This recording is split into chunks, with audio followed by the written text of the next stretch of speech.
Saan ko kaya hanapin si Olive? Ay, Hindi makikita. Malapit na ako sa'yo. malapit. Baka naman ito. Taas sa taas. Naku, hindi rin. Ayan, nakatingin na ako sa bahay mo. Oink. Aray ko! Hala! Teka. Pinalo Walaan ako. mo, nasan ako? Ibig sabihin, nandito lang si Olive. Baka itong mga to. Okay, Mikol. Ikaw ang taya. Ano ba yan? Ako na naman ang taya. Sige, takbo. Yun na si Mikol. Takbo, Olive. Hahabulin kita.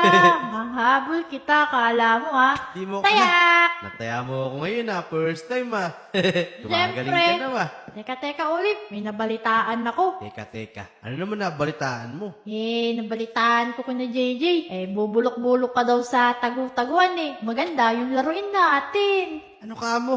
Sino nagsabi si JJ? Ala, ulo ko yun Oo, sina JJ. Tapos sina Chanel, tapos sina Peps. Sinasabi, bulok ka daw sa tagu-taguan. Naku, hindi to